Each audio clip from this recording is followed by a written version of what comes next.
এখন আমরা কেন ওফাত বার্ষিকী কেন পালন করি না?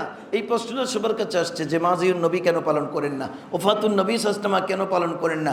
নবী তো সেদিন এসেছেন। আসলে এদের নবী আর আমাদের নবীর মধ্যে তফাত আছে।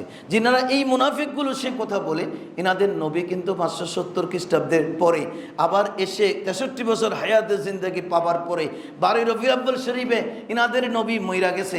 আর আমাদের নবী হলেন কিয়ামত পর্যন্ত জিন্দা, কারণ নবীর শান কিয়ামতের মাঠেও চলবে।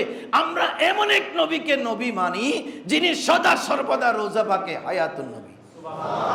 নবী মরে গেলে কিন্তু মিশন শেষ, খুব খেয়াল রাখবেন। নবী মরে গেলে মিশন শেষ। আজকে 1500 বছর হয়ে গেল, এটাই প্রমাণ করে যে আমার নবীর মিশন শেষ হবে না, এটা তা কিয়ামত চলবে। নবীর গোলামরা দিন বদিন মুসলমানের সংখ্যা বাড়তেছে, সারা পৃথিবীতে আপনি নজর করেন মুসলমানের সংখ্যা বাড়তেছে। এটা হচ্ছে আমার নবীর মুজিজা। জোরে বলেন সুবহানাল্লাহ।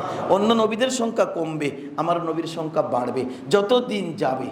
কারণ এত কোটি কোটি মুসলমান কিন্তু রসুলের যুগে ছিল না, রসুলের যুগ পরবর্তী এটা বেড়েছে, আস্তে আস্তে বাড়তেছে বাড়তেছে বাড়তেছে বাড়তেছে, বাড়তে থাকবে। এটাই হচ্ছে হায়াতুন নবীর সবচেয়ে বড় প্রমাণ।